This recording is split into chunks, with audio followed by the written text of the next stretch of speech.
illegal. Lahat ng ginawa mo from day 1, wala sa batas. Napilitan lang itong mga pulis na titimo, itong mga official na nasa baba mo ng saranggo.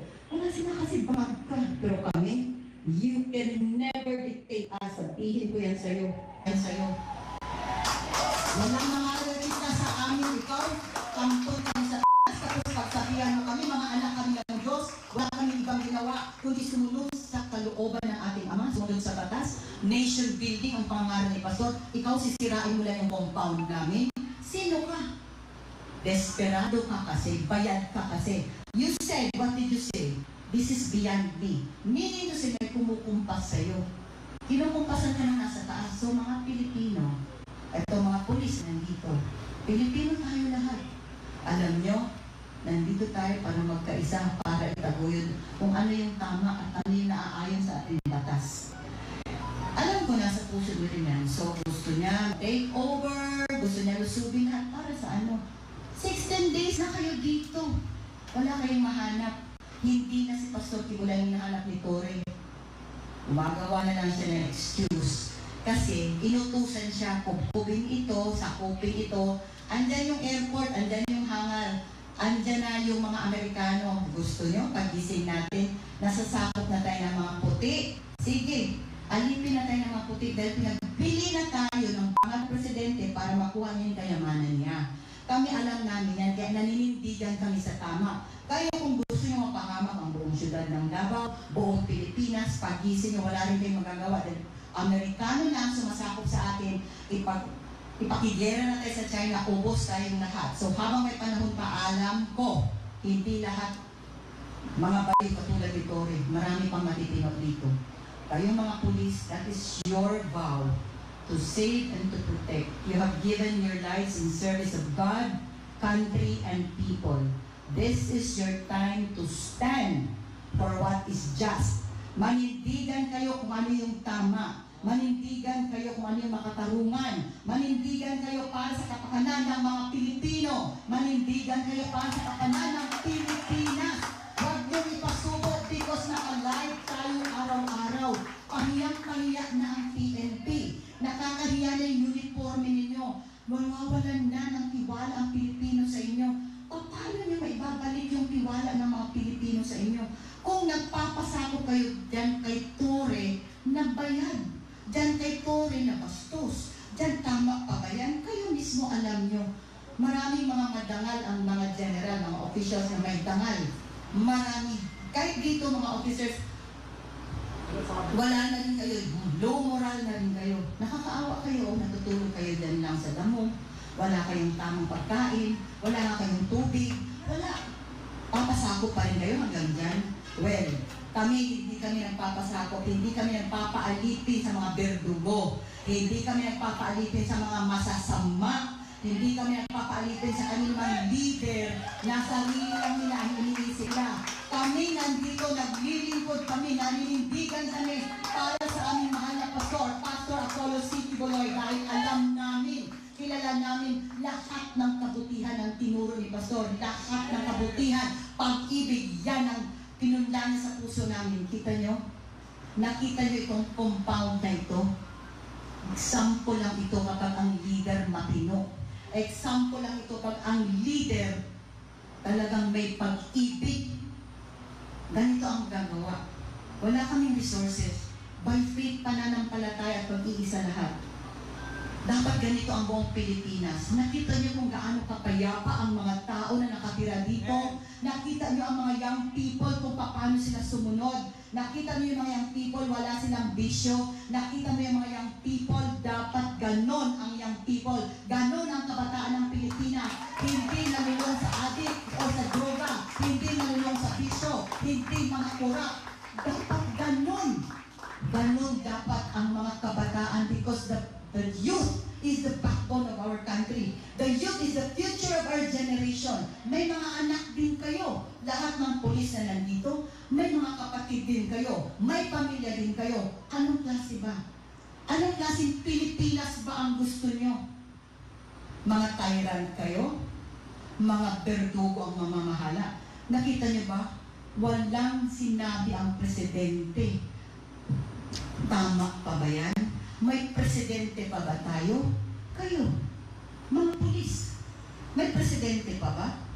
Kung may presidente, kung si Tatay Digong ito, hindi kailanman mangyayari ito. Dahil si Tatay may katarungan siya, tuwid siya na leader. Kaya siya pinahayag sa ating mahal na pastor na maging presidente ng ating bansa.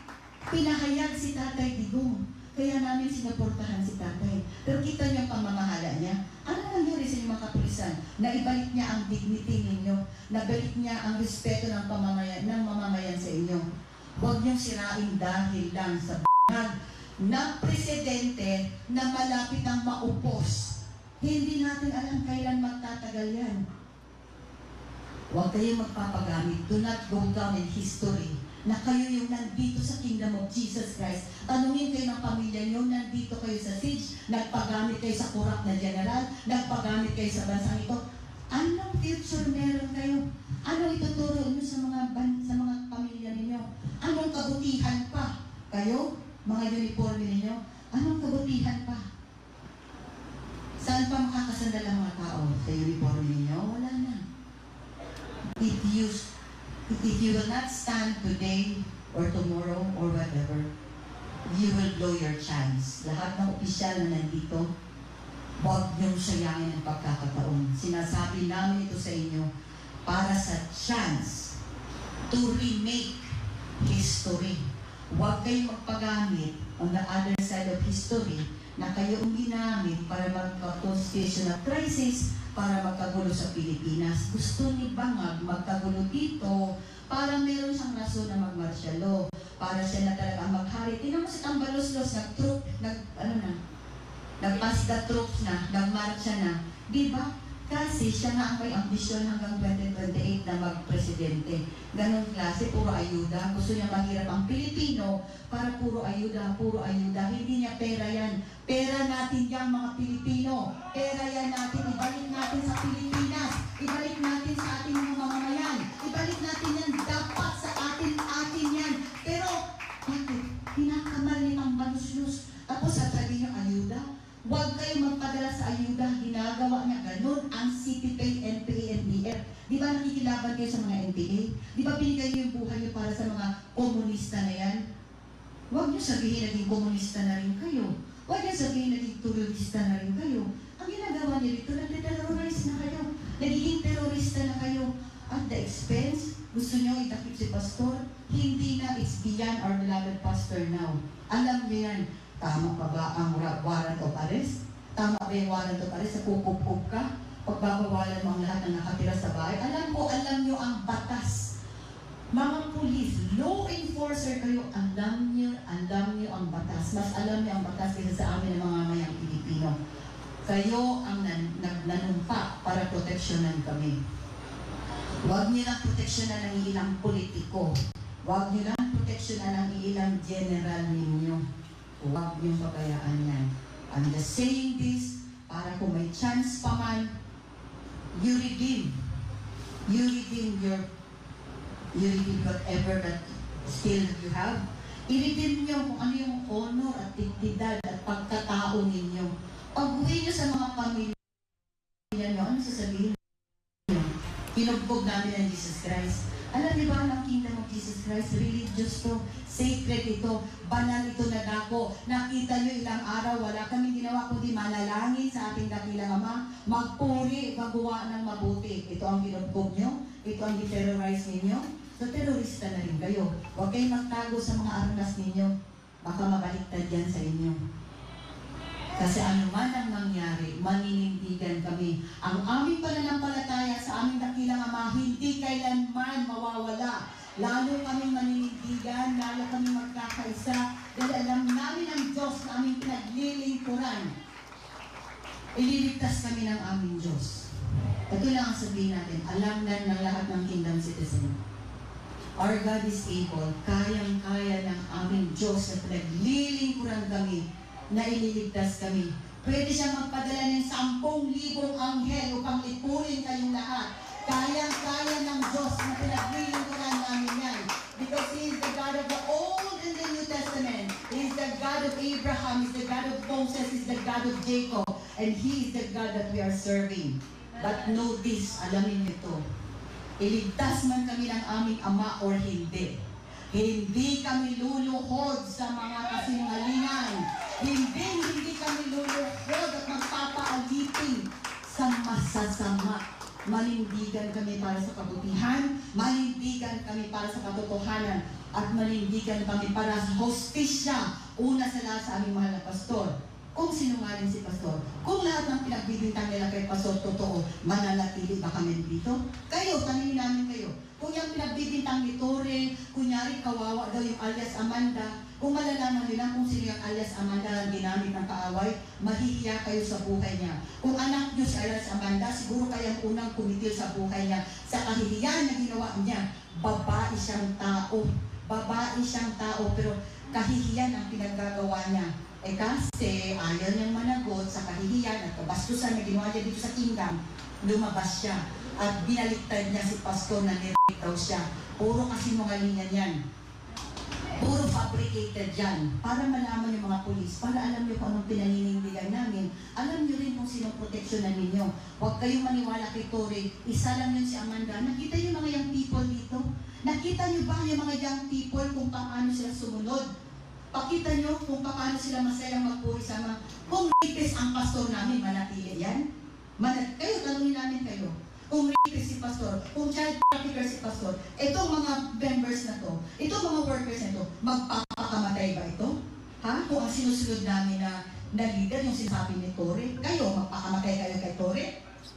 Ang bag na yan, bagyo na general, desperado na general, bayaran na general, susundin nyo yan? Kayo, tinatanong namin kayo, nandito na kayo sa Central. Ang dami-dami nyo, ilang araw na kayo. Natutulog kayo, nakita nyo ba? Meron bang karahasan na ginawa kami? Binabantayan namin kayo. Para safe yung pagtulog ninyo.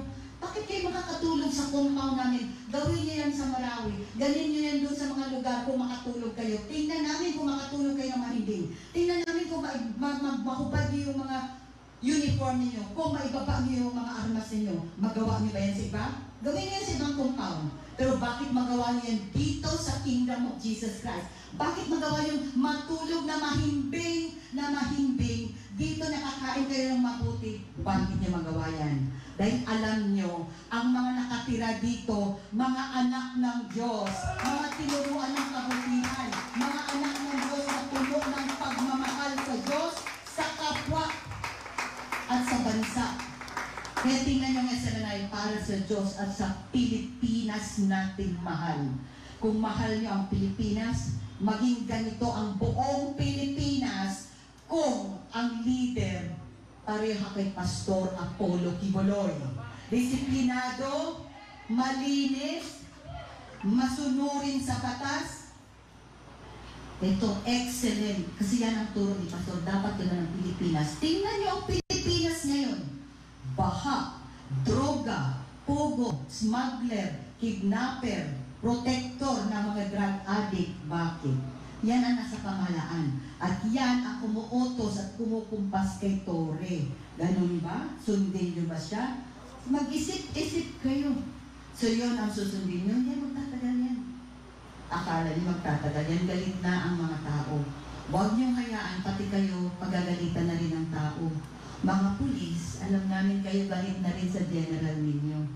Huwag kayong mag-alala. Pag kayo naninindigan sa tama, pag kayo naninindigan sa katuwiran, hindi kayo pababayaan ng ating Ama sa Langit. Hindi kayo pababayaan pati ang pamilya mo. Makikita nyo kung anong klaseng pagpapala ang tatanggapin nyo. Kung ano yung pagpapala na tinanggap namin bilang mga Kingdom of Jesus Christ citizens all over the world, ganun din ang mangyayari sa inyo. Kaya kami naninindigan sa katotohanan, naninindigan kami sa lahat ng kalooban ng ating dakilang Ama. Yung bastos na Tore, lahat ng pagkamalisyoso, bastos siya yun. Dahil lahat ng i-accuse nyo sa aming mga pastor, ang aming mahal na pastor, kayo yan. Lahat ng tinatapon nyo kay pastor, kayo yan. Babalik at babalik sa inyo yan. Pinapahiran nyo, dinudungisan nyo ang pangalan ni pastor, dinudungisan nyo ang kanyang dangal. Pero hindi kami nititinag dahil alam namin ang katotohanan. Alam nyo ba, baka hindi alam ng mga pulis na nakikinig dito, ang Amerika ang kumukumpas kay Marcos. Itong kaso ni Pastor, totoo, mayroon to sa Amerika. Pinagbili na tayo para makuha niya ang kayamanan niya, yung mga kinurap nila sa Pilipinas, yung ninakaw nila para mabawi niya. So, pinagpalit niya ngayon si Pastor. Totoo, may kaso si Pastor sa pizza. Meron accusations nga lahat. Puro nga pagkaakusa. Pagdating dito sa Pilipinas, so pinagbili na tayo ng ating presidente. Kaya si D.O.J. Rimulya, yung kaso ni Pastor dito sa Davao, yung rape na allegation lang, false accusation ni alias Amanda, andito siya dati sa JMC, itong institution na to, pinaaral siya ni Pastor, pinaaral siya ng libre, kasi ganoon si Pastor. Anong ginawa niya? Nagkalkal siya ng sarili niya, siya ang nag-gold mine, pinalabas niya, pinicturan niya, alam niya ang ibig sabihin niya. Pinakita niya yung kanyang kabastusan. Babae siya. Ganun ang ginawa niya para alam niyo lang. Tapos napahiya siya kasi ang natakot, yung pinadalhan niya sa kanyang cellphone, natakot, nagsumbong. Kaya yun, nangyari. Napahiya siya. So binaliktad niya na nirip siya ni Pastor. Accusations yun lahat. Accusations yun. False allegation. Ngayon, tapos na yun dito sa Davao. Close na yung kaso. Hindi nga makatayo kasi nga mali, wala nang ebidensya. Tapos na yung pag-akusa niya ng rape. Siya, i-rape. Ganong klaseng babae siya. Kung merong cheat, siya ang pinaka-cheat. Kung merong nakakahiyang babae, siya yun. Tapos yun ang, kunyari, pinagtatanggol ni General Torre kasi wala raw boses si Amanda. Excuse me. Kilala namin kung sino si Amanda. Kilala namin anong klaseng babae siya. Tingnan niyo mga pulis, anong klaseng mga babae nandito. Ilang araw na kayo, nakita niyo yung mga babae dito. May dignidad. Ang mga young people dito, mayroong dignidad. Tinuruan ni Pastor, mabuti. Hindi pariwara. Tingnan niyo na yung people namin, naglalaro. Nagsasayaw, nagpupuri sa Ama, kumakanta, nagpupuri sa Ama. Yun ang mga young people na tinuturuan ni Pastor Apollo Kibuloy. Ano mga young people sa labas? Katulad ni Amanda, pariwara. Tingnan mo yung mga, hindi ko nilahan lahat. Yung social media natin, yung porno sites natin, yun ang sumisira sa moral fiber. Pero tingnan mo ang paano binibuild ni Pastor, paano tinatayo ni Pastor, paano minumod ni Pastor, paano niya hinuhugis ang mga young people dito sa Kingdom Nation. Ganito kabuti ang aming mahal na Pastor.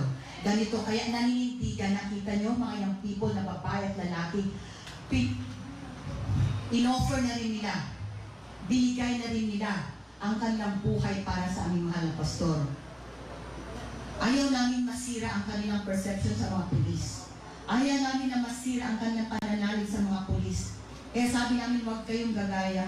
Mga young people, kahit anong mangyari, manindigan kayo sa katotohanan, manindigan kayo sa katarungan. At kapag ang utos sa inyo ay mali na, kahit buhay nyo ang kapalit, huwag nyo susundin. Yan ang turo ni Pastor sa amin. Kahit ikang mamatay namin, pero hindi kami susunod kapag ang utos illegal, kapag ang utos mali, kapag ang utos wala, hindi na naaayon sa batas. Ganon kami manindigan. Pero kita nyo dito isang salita, dahil alam nila kalooban ng amayan. Ganito kami tinuruan ni Pastor, ganito kami. So kung masama si Pastor, mananatili ba kami? Kung masama si Pastor, katulad ng sinasabi ng mga tao dyan, kung drug trafficker si Pastor or human trafficker si Pastor, lahat na lang sinasabi ni kami, human trafficking ba yan? Human trafficking ba yan? Malaya kami magpuri, malaya kami magpasalamat, masaya kami dahil alam namin ang katotohanan, alam namin ang pinaglilingkuran namin. Isang banal na tao. Hindi siya yung sinasabi ni Torre o hindi sinasabi ng mga sinungaling, lalo na si Hontiveros, lahat ng mga false witnesses mo, bayaran yan. Binayaran nyo lang yan para sirain si Pastor. CIA playbook nga ito. CIA playbook, una, sisirain yung reputation mo.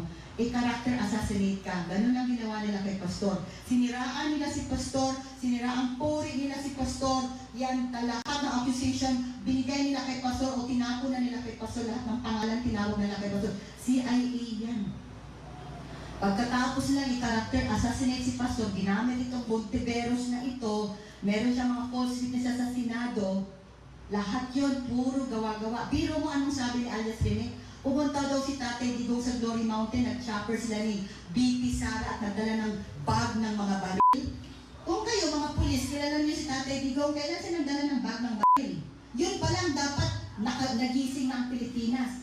Yung sinabi ni alias Rene, nag-testify siya sa Senado, doon sa Sarsuela ni Hontiveros na isa pang bayaran. CPP and PNDF yan si Hontiveros ang nanalaitay sa dugo niya, komunista. Tapos pinaniwalaan ng buong bansa. Kasi nga, ang mga komunista, ang mga terorista, pinaupo na ng bangag na presidente ito. Nagsanib na sila. O yung mga pulis, di ba kalaban yung mga komunista? Sila ang pumatay sa inyo. Sila ang naghasik ng kasamaan dito sa Pilipinas. Ayan, nakaupo sa Senado. Ayan, nakaupo sa Kongreso. Yan mga si PPNP yan, nandyan. Kasabwat ni Martin Romualdez. Balikan ko ha, yung ginagawa nila. CIA playbook to, una, ika-character assassinate ka. Sisirain yung puri mo. Sisirain yung pagkatao mo. I-demolish ka. Number 1, yan ang ginawa nila kay Pastor. Yan din ang ginawa nila kay President Trump. Siniraan din nila si President Trump. Pangalawa, kakargahan ka ng kaso. Kakargahan ka ng kaso. You will be accused. Ayan. Anong ginawa nila kay Pastor? Ina-accuse nila, akusado si Pastor. You will be accused. You will be convicted. Ganon din si Trump, convicted din siya. CIA playbook yan, puro CIA kumukumpas. Pagkatapos, pag hindi ka makuha, kahit convicted ka na, kaya gusto nila kunin si Pastor, anong pangatlo? You will be assassinated. Tingnan mo si Trump, pagkatapos nilang character assassinate, convicted si Trump, ilang charges, hindi nila nakuha si Trump dahil nanindigan din si President Trump sa Amerika. Anong ginawa? Inassassinate. Ganun ang gusto lang mangyari kay Pastor. Gusto niya assassinate. Kaya itong bang na to, na pinagkanulo na niya, hindi lang si Pastor, pati buong Pilipinas, pinagbili na tayo. Ito ang gusto nila. Extraordinary rendition. Kaya si Pastor, noon pa man, gusto na niyang harapin yung kaso. Ito si DOJ Rimulya, isa pa itong bag na to, mga protector ng Pugo, yung anak niyang drug addict, nasa na ang kaso? Di ba wala? Asa na? Ha? O DOJ Rimulya, sinungaling ka, dito ka pumunta sa Davao. Alam ko, nung nag-live ka, kasama ako ni Pastor, natakip yung anak mong drug addict doon sa airport. Dinalangin ka ni Pastor. Pero ngayon, anong nangyari? Anong ginawa mo sa kaso ni Pastor sa Davao? 4 na taon ng tulog. 4 na taon na dahil wala nga, tapos na. Pero bakit yung mga korte natin, ayaw pa nila madesisyonan? Tulog na kaso na yun dahil wala na silang ebidensya. Anong ginawa mo, Rimulya ka? Anong ginawa ng DOJ? Aba, binuhay yung patay na kaso. Siya rin, patay na yan, binuhay lang. Oy, Rimulya, DOJ, wala kayong hustisya. Binuhay niyo yung kaso, hinati niyo pa sa Pasig at sa Quezon City. Yan yung mga warrant niyo. Mga warrant niyo, binuhay niyo lang yan. Ginamit niyo lahat ng ahensya ng gobyerno. Ang executive, wala na tayong pag-asa dyan, may bang. Tinatakpan niya lang yung mga kapalpakan niya. Alintantag, tinatakpan niya. Yung mga pulboronik niya na issue, yung video tinatakpan niya. Ito yung ginagamit niya ngayon. Hello? Tinatakpan niyo lang ang issue ng Pilipinas. Yung 500,000 na mga flood mitigation, na mga flood control, sinabi niya doon sa kanyang zona, kinabukasan, nagbaha. Napak-check siya ng langit.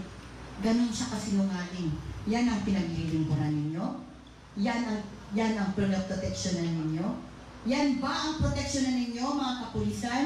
Yan ang proteksyonan ninyo? Yung bag na presidente na adik, asawa niya na smuggler, kidnapper, si Lisa Araneta Marcos, protector ng Pogo, alam niyo yan. Pero wala kayong magawa. Pwes kami, hindi kami papayag na sa laulain ang bansang Pilipinas. Manindigan kami bilang mga Pilipino, kami ang ginamit dito sa KOJC. Sa amin, hindi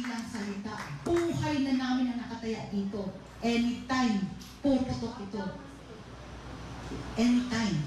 Pero handa na kami. Pero never kami mag-bow down sa mga tyranny, sa berdugo na pamahalaan ito. They can tell whatever they want. Lahat ng mga nagsasalita dyan, lahat. Pero kami, nandito kami sa actual na combat zone. Nandito kami lahat sa ground zero. Wala kaming armas. Wala lahat armas namin ang panalangin at pananampalataya namin sa ating dakilang Diyos. Yun lang, maninindigan ko yun. Bilang mga POJC, tinanggal na nila ang karapatan ng aming mahal na pastor. Hindi na siya pwedeng humarap sa kaso kasi nga desperado rin yung Amerika, pahiya sila sa kaso sa Amerika. Kaya hindi sila susunod sa extradition treaty. Ang gusto nila, extraordinary rendition. Legal sa Amerika ang extraordinary rendition.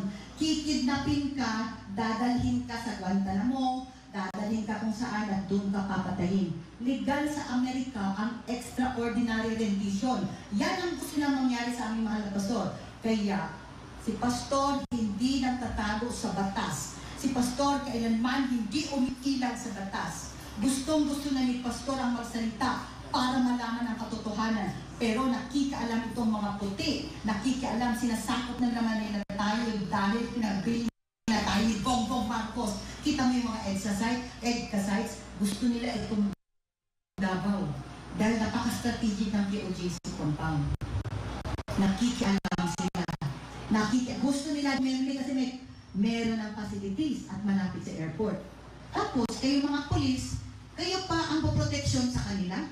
Proteksyonan nyo yung mga Amerikano na lulusog dito. Proteksyonan nyo sila. Kayo mismo, kung sabi sa ilawag namin ninyo, ibigay nyo itong compound namin kasi diniktaran kayo ni Tory, na diniktaran din ni Abalos, diniktaran din ni Martin Romualdez, diniktaran din ni Bongbong Marcos. Sige, proteksyonan nyo sila. Proteksyonan ninyo. Para bukas makalawa kayo rin, alipin na rin ng mga kanok. Nandito na yung mga gamit, anong ginagamit ni Tory? Amerika yan. Tingnan nyo yung mga chopper na lumilipad dito, Amerika na yan. Tingnan nyo yung mga drone nila, military grade drone, Amerika yan. Di ba dapat hindi yan pahintulutan lumipad dito sa ating area, sa ating zone? Bakit may lumilipad? Amerika yan. Amerika yan. So, sige.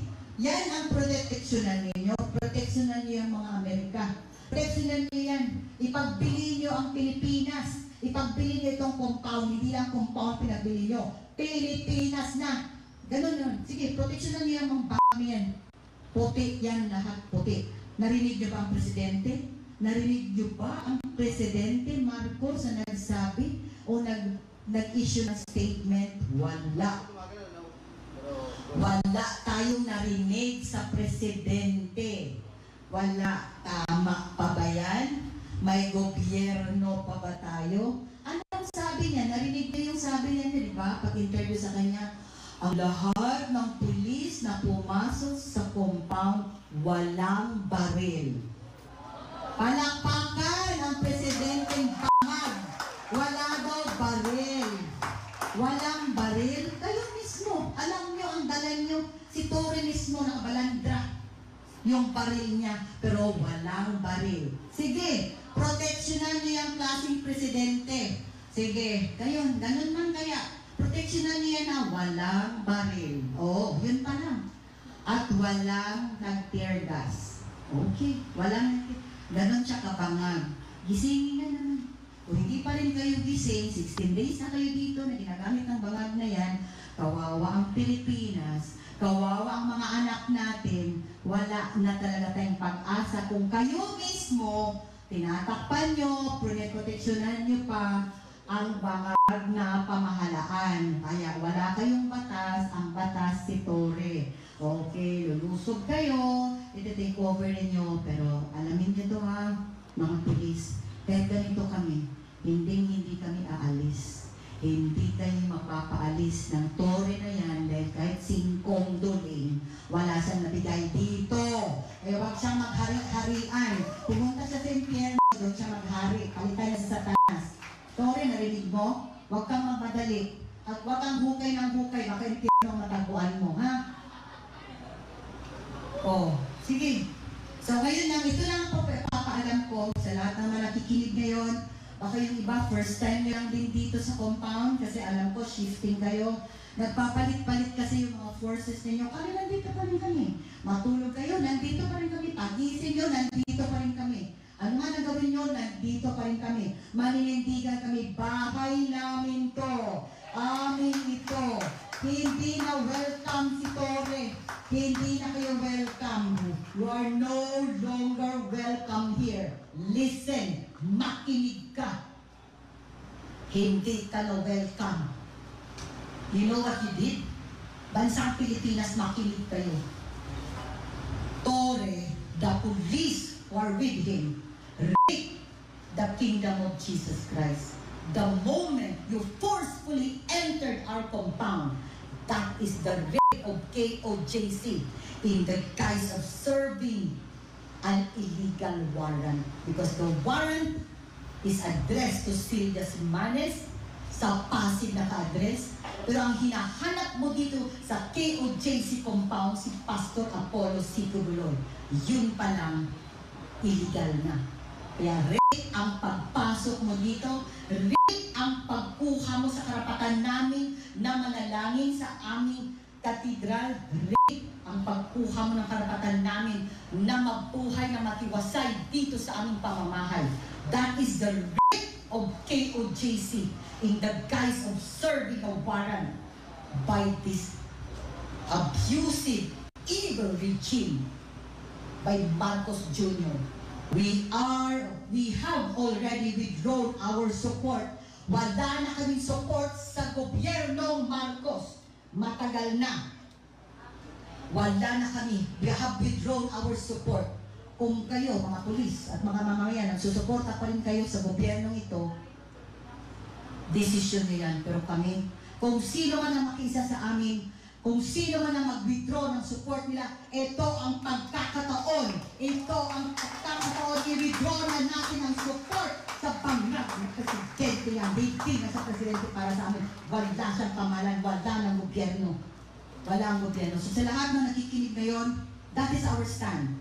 Ni-rape not only the KOJC compound, ni-rape nyo ang ating constitution. Dahil wala na kayong batas. Wala kayong sinunod. There is a constitutional crisis. Not even the Senate, wala. Kayo, may narinig pa kayong nanindigan? Meron pang nagsalita sa mga leader na yan? Wala. Wala kayong marinig. Wala si Bangag kasi Bangag. Wala. Si Tambaloslos, ayun, nag-troops na. Nagmarcha na, pamati siya, presidente siya. O, payag kayo, Tambaloslos lang? Hindi kami papayag. Maninindigan kami. Ano man ang plano ninyo, maninindigan kami. Mananatili kami dito sa aming compound. Mananatili kami, maninindigan kami. Kahit mawala kami dito lahat, maraming kingdom of Jesus Christ. Hindi mawawala ang kaso ninyo. Patong-patong, milyon-milyon ang kaso ng harap ninyo.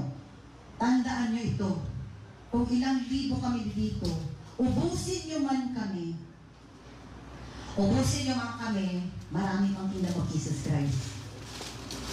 Yun lang, gusto ko lang malaman ninyo ang lahat. At sa lahat ng kingdom citizen, manatili pa rin tayo mahinahon, manatili pa rin tayo nananalangin, manatili tayo manampalataya sa ating dakilang Ama, manatili tayo manalig sa kapangyarihan ng ating dakilang Ama.